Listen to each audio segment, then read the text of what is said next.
कणिका में देख लें पहले, एक कणिका बाद में देख लेते हैं। इसमें कितने आते हैं? 3 आते हैं। कितने आते हैं? 3 आते हैं। बी याद रखिएगा, थोड़ा सा ई याद रखिएगा, एन याद रखिएगा, ठीक है। इनसे ही शब्द बन जाएंगे, इनसे ही शब्द बन जाएंगे। बी से बेसोफिल्स, बी से क्या बनता है? बेसोफिल्स।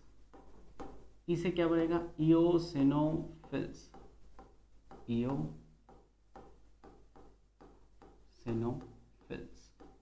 बी से बेसोफिल्स, ई से इओसिनोफिल्स, एन से न्यूट्रोफिल्स,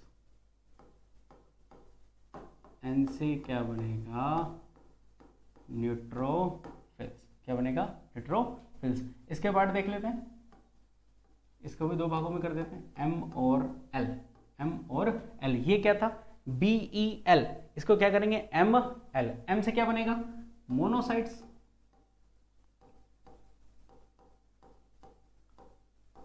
एम से बनता है मोनोसाइट्स। एल से क्या बनेगा?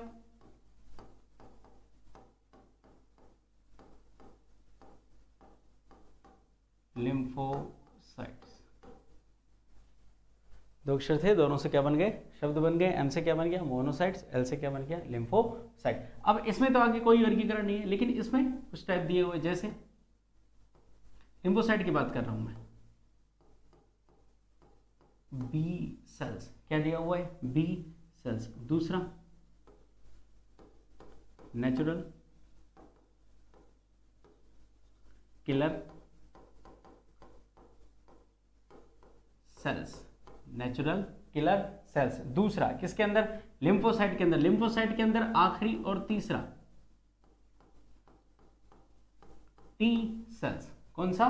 T cells. और टी सेल्स के ऊपर कई बार एग्जाम में क्वेश्चन आया हुआ है, ठीक है। एड्स में हमारी बॉडी की कौन सी है, डब्ल्यूबीसी की कौन सी कोशिकाएं कम हो जाती है, इसके ऊपर वायरस आके जुड़ता है। तो थोड़ा सा ये देखो कि T cells, B cells, natural killer cells किसके अंदर है? लिम्फोसाइट के अंदर। लिम्फोसाइट खुद किसके अंदर है? एक ग्रेन्युलोसाइट, मतलब एकणिका के अंदर। एकणिका किसके अंदर है? डब्ल्यूबीसी के अंदर। डब्ल्यूबीसी 45% भाग का एक भाग है, 45% भाग का भी एक भाग है। और वो किसका 45% है? रक्त का। किसका? रक्त का। इस टी सेल्स के बारे में देखो थोड़ा सा, इसे टी सेल्स के ऊपर ही, इसे टी सेल्स के ऊपर ही एड्स का HIV, human immuno virus, human immuno virus आकर जुड़ जाता है। क्योंकि टी सेल्स के ऊपर, क्योंकि टी सेल्स के ऊपर CD4, टी सेल्स के ऊपर CD4 ग्राही अणु पाए जाते हैं। टी सेल्स के ऊपर CD4 ग्राही अणु पाए जाते हैं, इसलिए एड्स का वायरस, HIV वायरस किसके ऊपर आके जुड़ जाता है? टी सेल्स के ऊपर। किसके ऊपर? टी सेल्स के ऊपर। ये किसका वर्गीकरण है? ये WBC का है। ये किसका है? WBC का है। WBC के 2 भाग करें। WBC में कण की उपस्थिति के आधार पर, WBC को कण की उपस्थिति के आधार पर 2 भागों में बांट दिए, जिसमें कण नजर आए कणिका में। इंग्लिश में कौन सा वर्ड काम में आया? ग्रेन्युलोसाइट्स। कौन सा? ग्रेन्युलोसाइट्स। जिसमें नहीं नजर आए उसको क्या बोल दिया? ए ग्रेन्युलोसाइट्स, या फिर ए कणिका में। अब देखो इसके कर दिए 3 भाग, बी से बेसोफिल्स, ई से इओसिनोफिल्स, एन से न्यूट्रोफिल्स। तो ये जो तीनों भाग हैं वो किसकी बात कर रहे हैं? कणिका में की। किसकी बात कर रहे हैं हम? कणिका में की।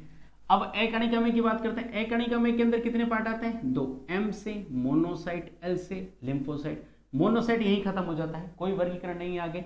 लिम्फोसाइट को आगे बांटा गया है, भाग विभाजित कर दिए गए हैं। लिम्फोसाइट में पहला बी सेल्स, दूसरा नेचुरल किलर सेल, जो बहुत कम पढ़ने को मिलता है, बहुत कम पढ़ने को मिलता है क्योंकि हमें बहुत कम पढ़ाया जाता है, बहुत कम किताबों में मिलता है हमको ये। तीसरा टी सेल्स, टी सेल्स के ऊपर ही कौन सा वायरस आके जुड़ता है? HIV वायरस आके जुड़ता है, ठीक है। और टी सेल्स पर ऐसा क्या पाया जाता है? CD4 ग्राही अणु। क्या पाए जाते हैं? CD4 ग्राही अणु। ये किसका वर्गीकरण है? WBC का। किसका? WBC का। चलें आगे, इसको यहीं छोड़ देते हैं। अब किसकी बात करते हैं? प्लेटलेट्स की। किसकी बात करते हैं? प्लेटलेट्स की। प्लेटलेट्स के देखो 2 वर्ड पढ़े होंगे आपने, पहले मैं थोड़ा सा परिचय दे देता हूं। ये देखो, बिंबाणु,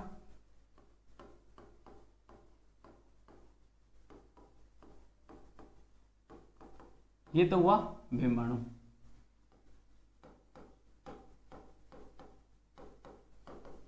पट्टिकाणु, ये हुआ आपका प्लेटलेट्स। तो शब्द तो अलग अलग हो गए ना। अधिकतर किताबों में जो पढ़ने को मिलता है, कौन सा पढ़ने को मिलता है? बिम्बाणु पढ़ने को मिलता है। ये तो हमें बहुत कम पढ़ने को मिलता है। तो दोनों में क्या अंतर है? एक चीज तो मैं बताता हूँ कि दोनों का काम क्या है, खून का थक्का जमाना। क्या है? खून का थक्का जमाना। शब्द अलग अलग है, कार्य वही है। तो कहाँ फर्क आया वो देखिए। तो इससे पहले वाली क्लास में मैंने आपको कुछ बताया था कि कशेरुक दंड के आधार पर, किस आधार पर? कशेरुक दंड के आधार पर। लो तुम्हारी याद ताजी कर देता हूँ थोड़ी सी मैं। कशेरुक दंड के आधार पर वर्गीकरण दो प्रकार के किए गए थे, थोड़ा सा याद करिए। जिनमें अनुपस्थित थी, जिनको हमने नॉन कोऑर्डिनेटा बोला था। क्या बोले था? नॉन कोऑर्डिनेटा। उसमें कितने वर्ग थे? 8 वर्ग थे। कितने थे? 8। सातवां और आठवां। सातवां और आठवां क्या था?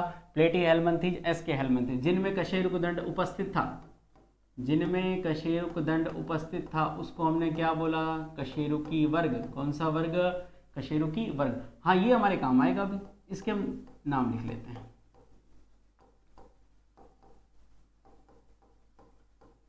मत्स्य वर्ग, उभयचर वर्ग,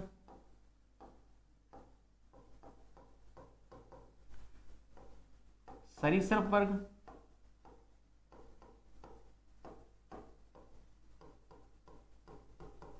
पक्षी वर्ग,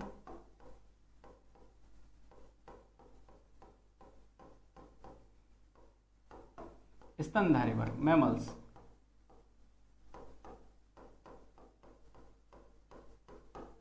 ठीक है, ये हम पहले भी पढ़ चुके हैं। अब ये वर्ड हमारे यहाँ पर काम आएंगे, इसलिए मैंने कुछ दोबारा बताया। तो देखो ध्यान से, बिम्बाणु थ्रोम्बोसाइट्स। बिम्बाणु थ्रोम्बोसाइट्स का कार्य रक्त का थक्का जमाना। लेकिन इन पांचों में से किन किन में जमाता है? पहला, दूसरा, तीसरा और चौथा।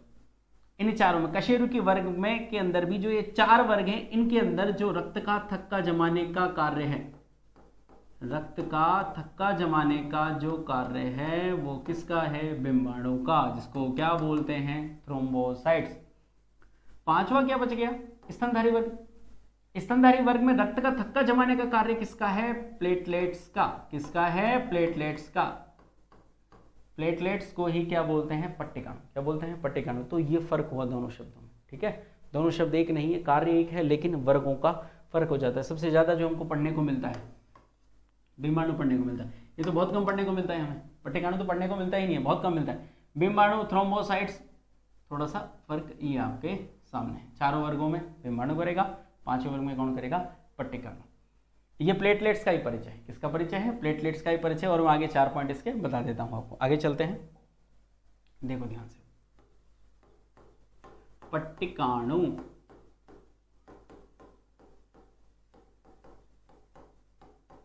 Platelets, पट्टिकाणु, platelets. भाई 4 पॉइंट जो हम पढ़ते आ रहे हैं, उत्पत्ति, उम्र, कार्य और कब्र गाह। पढ़े थे ना हमने, डब्ल्यूबीसी में पढ़े थे, आरबीसी में पढ़े थे, इसमें भी पढ़ेंगे।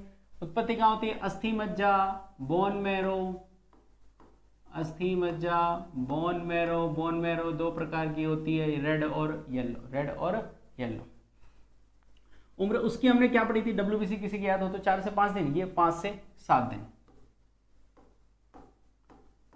5 से 7 दिन। कार्य क्या होता है? कार्य ये होता है रक्त का थक्का, क्लॉट। क्या बोलते हैं? क्लॉट। रक्त का थक्का जमाना। कब्र का क्या होता है इसका? कब्र का आरबीसी का याद है किसी को? स्प्लीन। स्प्लीन। और हिंदी में कहीं पढ़ने को मिले तो क्या पढ़ने को मिलेगा? प्लीहा। और आगे चल के जब हम इंपॉर्टेंट पॉइंट्स पढ़ेंगे ब्लड के बारे में, तो क्या बताया जाएगा? बॉडी का ब्लड बैंक किसे कहते हैं? स्प्लीन को। किसको कहा जाता है? स्प्लीन को। ये तो क्या हुआ? पट्टिकाणु का क्या हुआ? परिचय हुआ, सामान्य से परिचय हुआ। बिम्बाणु, पट्टिकाणु फर्क क्या था वो हमने इससे जस्ट पहले देखा था। ये 4 पॉइंट इसके बारे में हो ही गए। अब एक चीज और देखते कि पट्टिकाणु होते क्या हैं। मेगा कैरियोसाइट्स, मेगा कैरियोसाइट्स, ये वर्ड ध्यान रखिएगा बस थोड़ा सा। ठीक है, ये वाला वर्ड ध्यान रखिएगा। मेगा कैरियोसाइट्स कोशिकाओं के टुकड़े ही क्या कहलाते हैं? पट्टिकाणु। क्या कहलाते हैं? पट्टिकाणु, या फिर क्या कहलाते हैं? प्लेटलेट्स। तो पट्टिकाणु में और आगे पढ़ने का क्या है ऐसा? उसका कार्य है। क्या है? कार्य। अब हम क्या पढ़ेंगे? पट्टिकाणु का कार्य, क्योंकि पट्टिकाणु का कार्य क्या है? रक्त का थक्का जमाना। क्या है? रक्त का थक्का जमाना। तो हेडिंग क्या डालेंगे? थक्के का निर्माण। किसका निर्माण? थक्के का निर्माण। देखो ध्यान से, छोटा सा प्रोसेस है, ऐसे याद करो इसको। टिप टिप का टी। अभी बता दूंगा, डरना मत, है ना, शब्द बता दूंगा मैं क्या है, क्या मतलब नहीं है, बस थोड़ा सा ऐसे याद कर लें। टिप का टी, फिर टी से फिर एफ जोड़ दिया, फिर एफ बना दिया। अब देखो ध्यान से, टी से पी जोड़ना है, तो टी है क्या यहाँ पे? थ्रोम्बोप्लास्टिन। टी का मतलब थ्रोम्बोप्लास्टिन। टी का मतलब है थ्रोम्बोप्लास्टिन। टी का मतलब क्या है? थ्रोम्बोप्लास्टिन। वो किससे जुड़ता है? पी से जुड़ता है। किससे जुड़ता है? पी से। पी का क्या मतलब है? पी का मतलब है प्रोथ्रोम्बिन। पी का मतलब क्या है? प्रोथ्रोम्बिन। ये दोनों जुड़ गए, थ्रोम्बोप्लास्टिन प्लस थ्रोम्बिन। ये किससे जुड़ते हैं? कैल्शियम से। किससे जुड़ते हैं? कैल्शियम से। थ्रोम्बोप्लास्टिन प्लस प्रोथ्रोम्बिन, तो क्या बनाते हैं? थ्रोम्बिन। क्या बनाते हैं? थ्रोम्बिन। शब्दों पे थोड़ा सा ध्यान दीजिएगा। Thromboplastin plus prothrombin plus calcium मिलकर बनाते हैं थ्रोम्बिन। ये जो थ्रोम्बिन बना है उसी को यहां ले आओ। टी का मतलब वही हो गया, थ्रोम्बिन। वो लिखा हुआ। एफ से जुड़ता है, एफ का मतलब फाइब्रिनोजन। ये मैं प्लाज्मा में आपको पहले भी लिखवा चुका हूँ, देख लीजिएगा, इससे पहले का वीडियो देखिएगा, ये मैं भी लिखवा चुका हूँ आपको। प्लाज्मा में 10% भाग में लिखवा चुका हूँ। अब मिलकर क्या बनाएंगे? फाइब्रिन। इन दोनों ने मिलकर फाइब्रिन बना। अब ये जो फाइब्रिन बना है, ये जो एफ बना है, फाइब्रिन बना है या फेब्रिन बना है, फाइब्रिन कुछ भी बोल लीजिएगा, वो जुड़ता है ब्लड सेल से, रक्त कोशिकाओं से। ब्लड सेल से, रक्त कोशिकाओं से जुड़ता है और क्लॉट बना देता है। क्लॉट का मतलब क्या बन गया? थक्का बन गया। क्या बन गया? थक्का। एक बार दोबारा से शब्दों को देख लीजिएगा। मैंने क्या लिखा था? टिप का टी। टिप का टी। तो इस टी का मतलब क्या था? थ्रोम्बोप्लास्टिन। पी का मतलब क्या था? प्रोथ्रोम्बिन। किससे जुड़े? कैल्शियम से। क्या बना? थ्रोम्बिन। वो जो थ्रोम्बिन बना है वही हमने यहां लिख दिया। थ्रोम्बिन किससे जुड़ेगा? फाइब्रिनोजन से। फिर क्या बनेगा? फाइब्रिन या फेब्रिन। वो किससे जुड़ेगा? रक्त कोशिकाओं से। क्या बन जाएगा? क्लोट। अब देखो ध्यान से, रक्त में जो निष्क्रिय पदार्थ होता है उसको क्या बोल देते हैं कि रक्त में पहले से निष्क्रिय पदार्थ उपस्थित होता है, जिसको थ्रोम्बोप्लास्टिन। वो जुड़ता है एक प्रोटीन से। उस प्रोटीन का नाम क्या है? प्रोथ्रोम्बिन। फिर वो जुड़ते हैं एक तत्व से, एक निष्क्रिय पदार्थ प्लस में एक प्रोटीन प्लस में एक तत्व, ये तीनों मिलकर बनाते हैं थ्रोम्बिन। क्या बनाते हैं? थ्रोम्बिन। वो जो थ्रोम्बिन बना हुआ है उसको हम आगे लेकर चलते हैं। उस थ्रोम्बिन को हमने एक अलग किससे जोड़ दिया? प्रोटीन से।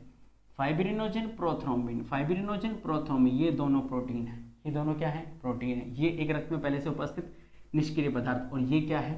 तत्व। तो थ्रोम्बिन एक अन्य प्रोटीन से जुड़ता है जिसको कहते हैं फाइब्रिनोजन, तब जाकर ये उत्पाद बनता है, और ये उत्पाद ब्लड सेल से जुड़कर क्या बना देता है? रक्त का थक्का, क्लॉट बना देता है। यह है थक्के निर्माण की क्रिया। ब्लड का जो क्लॉट है वो ऐसे ही बनता है। कौन सा रोग है जिसमें रक्त का थक्का नहीं जमता? रॉयल डिजीज, शाही रोग। ब्रिटेन की महारानी क्या पढ़ा था? विक्टोरिया। उसमें क्या होता है? क्लॉट हमारे नहीं जमता। कहीं से भी कट लग गया, कहीं से भी कट लग गया तो रेगुलर क्या? ब्लड बहता रहता है, और ब्लड बहने से धीरे धीरे सांसें क्या हो जाती है? थमती हुई जाती है। आगे हम पढ़ेंगे कि प्लेटलेट्स की मदद करने के लिए, प्लेटलेट्स की मदद करने के लिए, प्लेटलेट्स की मदद करने के लिए कितने फैक्टर होते हैं? 13 फैक्टर। प्लेटलेट्स की जो मदद करी जाती है रक्त का थक्का बनाने में, कितने फैक्टर्स के द्वारा की जाती है? 13 फैक्टर्स के द्वारा की जाती है।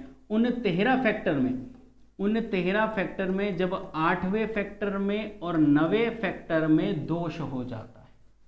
प्लेटलेट्स की मदद 13 फैक्टर करते हैं खून का थक्का जमाने में, ब्लड को रोकने में। तो उन 13 फैक्टर्स में जब 8वें फैक्टर में और 9वें फैक्टर में दोष हो जाता है तो फिर क्लॉट नहीं जमता है, रक्त का थक्का नहीं जमता है, और शाही रोग हो जाता है, रॉयल डिजीज हो जाती है, हीमोफीलिया हो जाता है। अर्थात कहीं भी कट लगा तो खून बहता ही चला जाएगा। ये रक्त के थक्के निर्माण की क्या थी? क्रिया। तो अगर पूछ लिया जाए कि थक्के के निर्माण में उपस्थित या काम आए प्रोटीनों के नाम बताइए, क्या बताओगे? प्रोथ्रोम्बिन और फाइब्रिनोजन। निष्क्रिय पदार्थ ये हुआ, तत्व ये हुआ। कितने फैक्टर?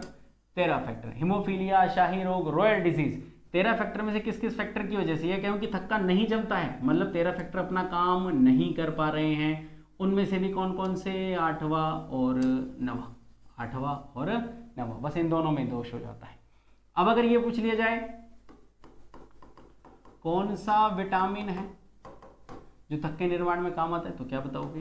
विटामिन के। क्या बताओगे? विटामिन के। अब आगे चलते हैं, देखो ध्यान से। कुछ क्वेश्चन WBC के ऊपर बनते हैं। किसके ऊपर बनते हैं?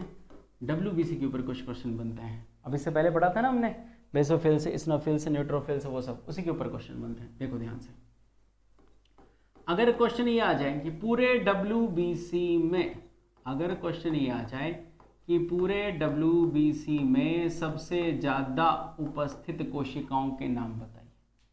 पूरे WBC में सबसे ज़्यादा उपस्थित कोशिकाओं के नाम बताइए। आंसर क्या दोगे? न्यूट्रोफिल्स। छोटे छोटे क्वेश्चन हैं, कई बार पूछ लिए जाते हैं। न्यूट्रोफिल्स, ठीक है।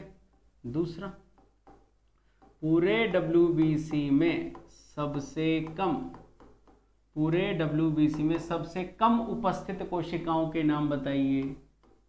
उसका आंसर क्या आएगा? बेसोफिल्स। क्या आएगा? बेसोफिल्स। तीसरा, परजीवी संक्रमण के समय, तीसरा क्वेश्चन, परजीवी संक्रमण के समय किन कोशिकाओं की संख्या बढ़ जाती है? आंसर आएगा ई, इओसिनोफिल्स। इओसिनोफिल्स।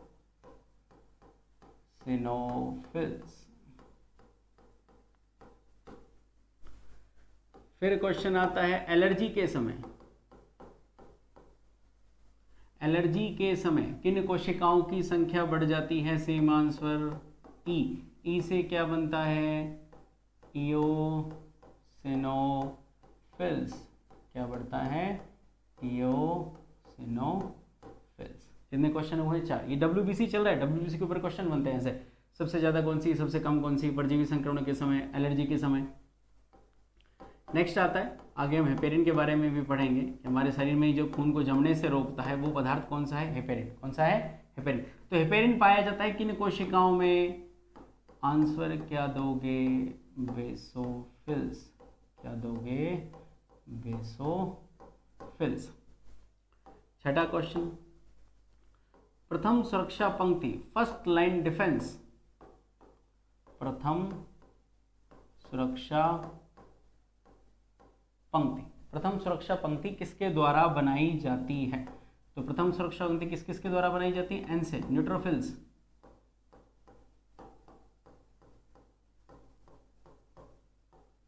न्यूट्रोफिल्स। और उसके साथ अकेला ही है, कोई साथ में भी है? अकेला नहीं है, मोनोसाइट्स। प्रथम सुरक्षा पंक्ति बनाई जाती है न्यूट्रोफिल्स प्लस में मोनोसाइट्स। नेक्स्ट है कि सबसे पहले आक्रमण किया जाता है, अटैक, सबसे पहले आक्रमण किस कोशिकाओं के द्वारा किया जाता है? उसका आंसर क्या है? एन। एन का मतलब न्यूट्रोफिल्स। न्यूट्रोफिल्स, ठीक है। आठवां, सबसे बड़ा आकार पूरे WBC में, पूरे WBC में किन कोशिकाओं का आकार सबसे बड़ा होता है?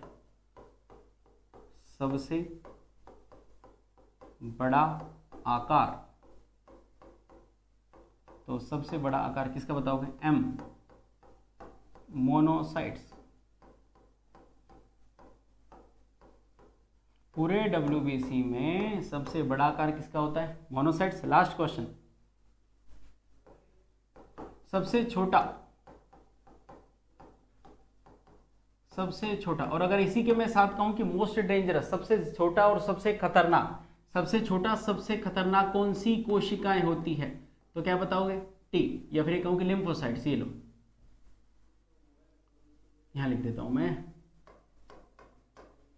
L, lymphocytes. क्या होती है? लिम्फोसाइट्स। लिम्फोसाइट्स के अंदर ही क्या मिलती है? T cells. ठीक है, क्या मिलती है? T cells. ये मैं पहले बता चुका हूं। ये सारे क्वेश्चन किसके ऊपर मिलते हैं? डब्ल्यूबीसी के ऊपर। किसके ऊपर? डब्ल्यूबीसी पे। एक बार देख लीजिएगा, पूरे डब्ल्यूबीसी में सबसे ज्यादा कौन सी कोशिकाएं? न्यूट्रोफिल्स। पूरे डब्ल्यूबीसी में सबसे कम कोशिकाएं? बेसोफिल्स। परजीवी संक्रमण के समय संख्या बढ़ जाती है इओसिनोफिल्स की। एलर्जी के समय संख्या बढ़ जाती है इओसिनोफिल्स की। हेपेरिन पाया जाता है बेसोफिल्स में। प्रथम सुरक्षा पंक्ति बनाई जाती है न्यूट्रोफिल्स प्लस में मोनोसाइट्स। सबसे पहले अटैक किया जाता है न्यूट्रोफिल्स के द्वारा। सबसे बड़ा आकार होता है मोनोसाइट्स। सबसे छोटा आकार और मोस्ट डेंजरस लिम्फोसाइट्स। क्या बताओगे? लिम्फोसाइट्स। ये डब्ल्यूबीसी के ऊपर छोटे छोटे से क्वेश्चन थे। अब आगे चलते हैं। रक्त समूह का निर्धारण।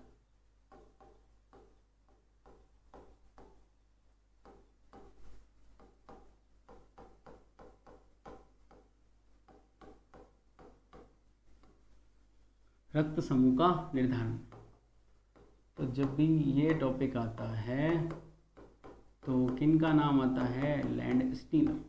किन का नाम आता है? लैंडस्टीनर। रक्त समूह की खोज करने वाले लैंडस्टीनर। समय कितना बताया जाता है? 1900। रक्त समूह को समझने से पहले दो वर्ड समझने पड़ेंगे हमें, वरना ऐसे समझ में नहीं आएगा। एंटीजन,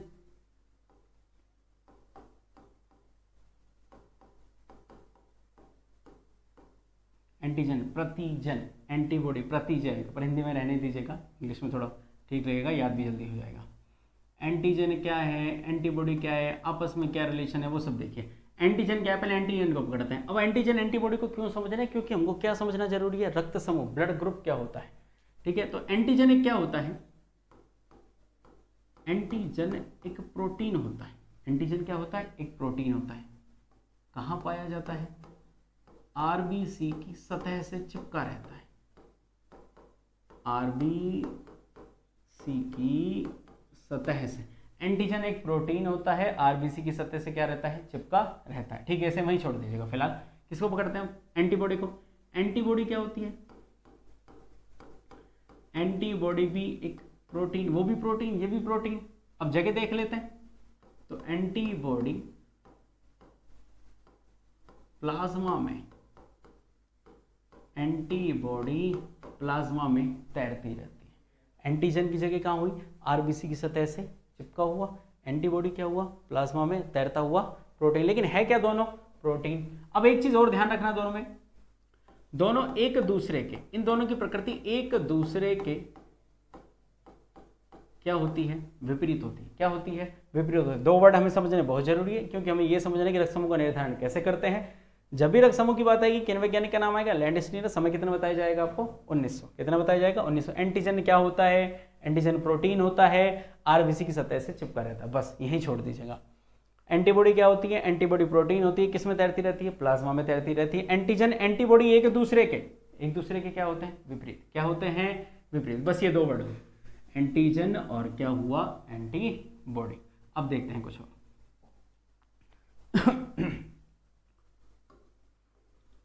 तो हमें समझना क्या है? Blood group. अब थोड़ा सा ध्यान दीजिएगा, है ना, थोड़ा दिमाग अपना सेट रखिएगा, नज़र इधर ही होनी चाहिए। ब्लड ग्रुप कैसे डिसाइड करते हैं वो मैं समझाता हूँ। चलो मान लीजिए आपने क्या कर रखा है? कौन सा कोर्स कर रखा है? DMLT कर रखा है, diploma in medical lab technician. आपकी जॉब लग गई है, तो जॉब भी लगा दी मैंने आपकी। कुछ हो जॉब, गवर्नमेंट हॉस्पिटल में जॉब लग गई, मिठाई पिट के सब, आत्मा को शांति मिले। और वहाँ आपको काम तो ये दिए जाएंगे ना लैब वाले, तो आपकी ड्यूटी लगा दी। आपके सामने कोई आपका सीनियर आया, ऐसे टेस्ट ट्यूब में थोड़ा सा ब्लड लेके आया और आपसे क्या फटाफट बताया इसका ग्रुप कौन सा है, तो वो कैसे चेक करेंगे? इधर देखो ध्यान से, बहुत आसान सा तरीका है। आपके सामने पहला सैंपल आया, ठीक है, थोड़ा सा ब्लड लेके कोई भी आपका सीनियर है, कोई भी आ गया, आपसे कहा कि इसको चेक करेंगे, तो आपको क्या करना है? जैसे आपके सामने कोई भी ब्लड का सैंपल आता है, जैसे आपके सामने कोई भी ब्लड का सैंपल आता है, आपको उसके आते ही किस में घुस जाना है? आरबीसी। हम आरबीसी में घुसे और हमें आरबीसी में जो प्रोटीन मिला, हमें आरबीसी में ये वाला प्रोटीन मिला। कौन सा प्रोटीन मिला? ए प्रोटीन मिला। आरबीसी में जो प्रोटीन होता है, आरबीसी में जो प्रोटीन होता है वो एंटीजन होता है। आरबीसी में प्रोटीन मिला, आरबीसी में जो प्रोटीन होता है वो एंटीजन होता है। हमेशा एंटीजन को बड़ा लिखेंगे, एंटीजन को हमेशा बड़ा लिखेंगे, एंटीजन को हमेशा बड़ा लिखेंगे। एंटीबॉडी को हमेशा छोटे अक्षरों में लिखेंगे। कैसे लिखेंगे? छोटे अक्षरों में। फर्स्ट सैंपल आया ब्लड का, आते आरबीसी में घुसे, आरबीसी में घुसते ही ये प्रोटीन मिला, और हमको पता है आरबीसी में जो प्रोटीन मिलता है वो एंटीजन होता है। क्या होता है? एंटीजन होता है। और जो प्रोटीन आरबीसी में मिला, जो प्रोटीन आरबीसी में मिला वही ब्लड ग्रुप हो गया। क्या हो गया? वही ब्लड ग्रुप हो गया। क्योंकि ए एंटीजन है, एंटीजन तो बड़ा होता है, एंटीजन और एंटीबॉडी विपरीत होते हैं, एंटीजन और एंटीबॉडी विपरीत होते हैं। तो ए अगर ए एंटीजन है तो उसकी एंटीबॉडी बी होगी, और एंटीबॉडी तो छोटे अक्षरों में लिखी जाती है। लो, ये पहला सैंपल हो गया। चलो दूसरा देखो।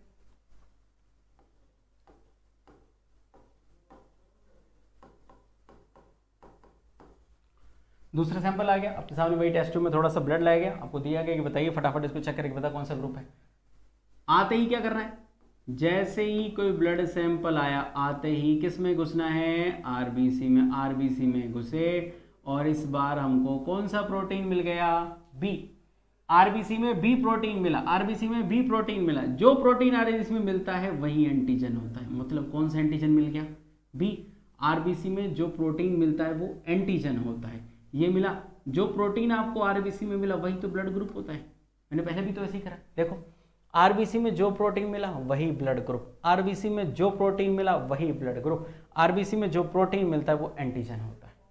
एंटीजन एंटीबॉडी एक दूसरे के विपरीत होते हैं। अगर बी एंटीजन है तो एंटीबॉडी ए होगी, और एंटीबॉडी को स्मॉल लेटर्स में लिखा जाता है, एंटीजन को कैपिटल लेटर्स में लिखा जाता है। तो क्या लिख दूं? ए। ठीक है, अब तीसरा सैंपल देख लेते हैं।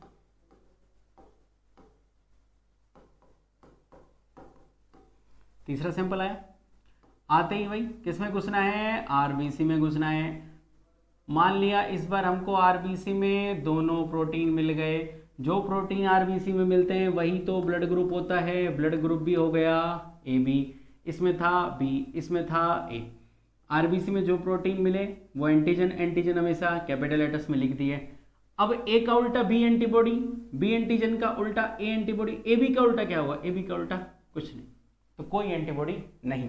इस ब्लड ग्रुप में कोई एंटीबॉडी नहीं होती है। किसमें? ए बी में। अब लास्ट फोर्थ सैंपल।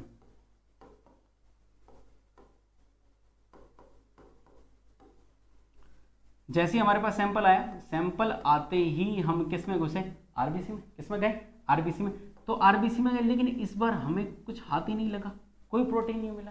आरबीसी में प्रोटीन नहीं मिला, आरबीसी में कुछ हाथ ही नहीं लगा। इसका मतलब आरबीसी में क्या क्या पाया जाने वाला? एंटीजन जो पाया जाता है वो हमें नहीं मिला। इस बार हमको एंटीजन ही नहीं मिला, तो कोई बात नहीं।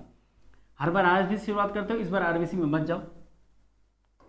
अब हम किस में चला जाते हैं? प्लाज्मा में चले जाते हैं। किस में चले जाते हैं? प्लाज्मा में। जो आरबीसी में मिलता है कैपिटल लिखा जाता है, जो आरबीसी में मिलता है कैपिटल लिखा जाता है, आरबीसी वाला कैपिटल, आरबीसी वाला कैपिटल। जो प्लाज्मा में मिलता है वो एंटीबॉडी होती है हमेशा स्मॉल, प्लाज्मा एंटीबॉडी स्मॉल। अब आरबीसी में कोई प्रोटीन नहीं, तो इसका बिल्कुल उल्टा। जब यहाँ दोनों थे तो वहाँ कुछ नहीं, और अब पहले वाले में कुछ नहीं है तो यहाँ पर दोनों। ये जो ब्लड ग्रुप होता है जिसमें आरबीसी में कोई प्रोटीन नहीं मतलब कोई एंटीजन, लेकिन प्लाज्मा में दोनों प्रोटीन मतलब दोनों एंटीबॉडी पाई जाती है, वो होता है ओ। ओ में एंटीजन कुछ नहीं, लेकिन एंटीबॉडी दोनों उपस्थित होती। अब देखिएगा, ए ब्लड ग्रुप में ए एंटीजन, जो आपके ब्लड ग्रुप का नाम है वही एंटीजन है। एंटीजन हमेशा बड़े अक्षरों में, एंटीजन हमेशा बड़े अक्षरों में। बी ब्लड ग्रुप में B antigen, A B blood group में ए बी एंटीजन। ओ तो बचपन में कैसे बोलते हैं? जैसे हमारा पड़ोसी किसी नंबर पूछे जाते थे कि इसके कितने नंबर आए, और उसके 0 तो क्या बोलते थे? अंडा आया। क्या है? अंडा आया। तो अंडा ब्लड ग्रुप है, अंडा ब्लड ग्रुप है तो अंडा ही तो एंटीजन पाया जाएगा। अंडे का मतलब कुछ नहीं, अंडे का मतलब कुछ नहीं। तो जिस ब्लड ग्रुप में कोई एंटीजन नहीं होता लेकिन दोनों एंटीबॉडी होती है वो तो हो गया ओ। ए बी में पाया जाएगा ए बी, चूंकि दोनों एंटीजन तो कोई एंटीबॉडी नहीं। बी में बी, इसका उल्टा ए, ए में ए और इसका उल्टा बी। ये क्या हुआ? रक्त समूह का निर्धारण करना। रक्त समूह का निर्धारण करने से रक्त से संबंधित बहुत बड़ी चीज, समझने वाली चीज, रक्त समूह का निर्धारण कैसे किया जाता है। आ गया समझ में? ठीक है, आज के लिए इतना ही। Thank you.